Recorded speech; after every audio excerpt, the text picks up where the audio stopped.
बिस्मिल्लाहिर्रहमानिर्रहीम। टेस्टी। जी हाँ, आज हम बहुत ही टेस्टी अमरूद का जूस बनाएंगे। लेकिन उससे पहले हम अमरूद का पेस्ट बनाएंगे जिसे हम फ्रीज़र में 6 से 7 माह तक आराम से स्टोर कर सकते हैं।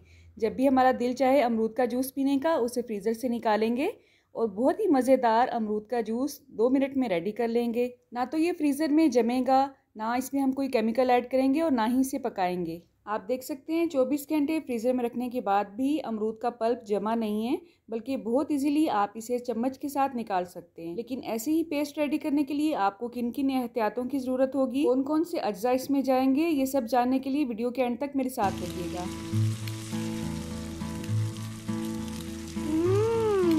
टेस्टी। जी, तो जितने भी अमरूदों का हमने पेस्ट बनाना है उसको हमने धो के अच्छी तरह से ड्राई कर लेना है। इसका ऊपर वाला पार्ट हम रिमूव कर लेंगे और इसके अंदर जो बीज हैं उसे भी हम रिमूव कर लेंगे। बहुत से लोग बीजों के साथ ही इसे ग्राइंड कर लेते हैं, लेकिन मुझे वो थोड़ा सा मुश्किल काम लगता है क्योंकि उसे हमने बाद में छानना पड़ता है। अगर इस तरह से हम अमरूदों का बीज निकाल के इसका पेस्ट बनाएंगे तो पेस्ट बनाने के साथ साथ इसकी चेकिंग भी हो जाएगी कि इसमें कोई कीड़ा वगैरह तो नहीं है, क्योंकि अमरूदों में अक्सर कीड़े इसके बीजों तक चले जाते हैं जो कि नज़र नहीं आते हैं। बहुत से लोग इसकी स्किन भी रिमूव कर लेते हैं, लेकिन मैं स्किन के साथ ही इसका पेस्ट बनाऊंगी।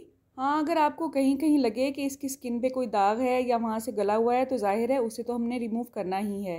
अमरूद की अफादियत तो आप जानते ही होंगे, ये कॉन्स्टिपेशन के मरीज़ों के लिए बहुत ही फ़ायदेमंद है। इसके अलावा जो इसके बीज हैं ये भी पेट के कीड़ों के लिए बहुत फ़ायदेमंद होते हैं। तो इसके बीजों को आपने फेंकना नहीं है, इसे किसी ऐसी जगह पे डाल दें जहाँ पे चरिंद परिंद या कीड़े मकोड़े इसे आराम से खा सकें। ये उनकी फ़ेवरेट ग़िज़ा होती है। अब अमरूदों के अलावा जो चीज़ हमें दरकार है वो है मिश्री। यहाँ पे आपने धागे वाली मिश्री लेनी है क्योंकि ये ज़्यादा फ़ायदेमंद होती है। अब बहुत से लोगों के जहन में ये क्वेश्चन होगा कि इसकी जगह पे हम चीनी ऐड कर सकते हैं कि नहीं।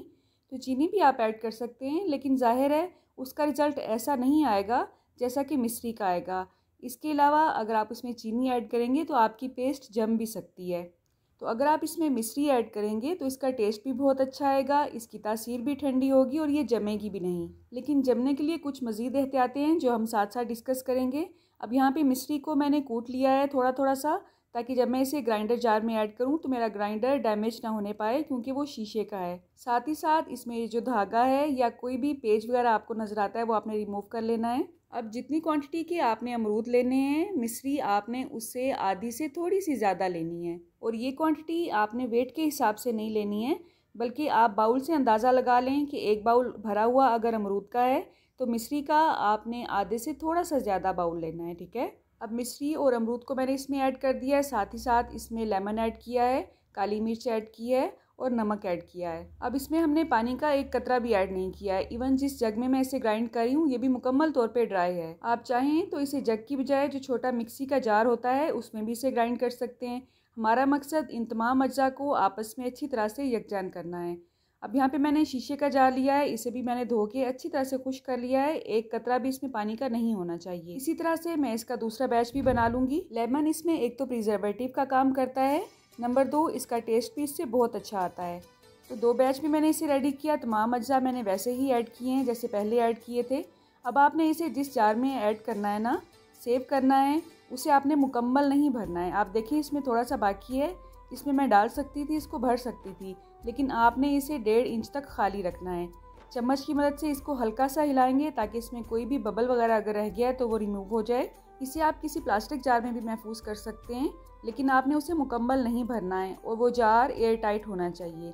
अब इसे मैंने फ्रीज़र में रख दिया है। फ्रीज़र में रखने से पहले आपने चेक करना है कि ये अच्छी तरह से बंद है कि नहीं। अगर इसमें हवा जाएगी तो ये अच्छी तरह से जमेगा नहीं और इसमें क्रिस्टल्स भी बन सकते हैं। जहाँ तक मेरा तजर्बा है, मैं इसे काफ़ी अरसे से यूज़ करी हूँ, ये मुकम्मल तौर पे जमता नहीं है। जब भी आप इसे स्पून के साथ उठाना चाहते हैं ये इसी तरह से आराम से निकल आता है। लेकिन आपने एहतियात करनी है, कोई भी गीला चम्मच इसमें ऐड नहीं करना है। नंबर 2 कोई भी जूठा चम्मच भी इसमें नहीं डालना है आपने, ठीक है। और ये भी आपने ख्याल रखना है कि इसे आपने नाक तक नहीं भर देना है। मेरे कहने का मतलब ये है कि जब भी आपने इसमें पल्प ऐड करना है आपने 1 से 1.5 इंच की जगह खाली रहने देनी है।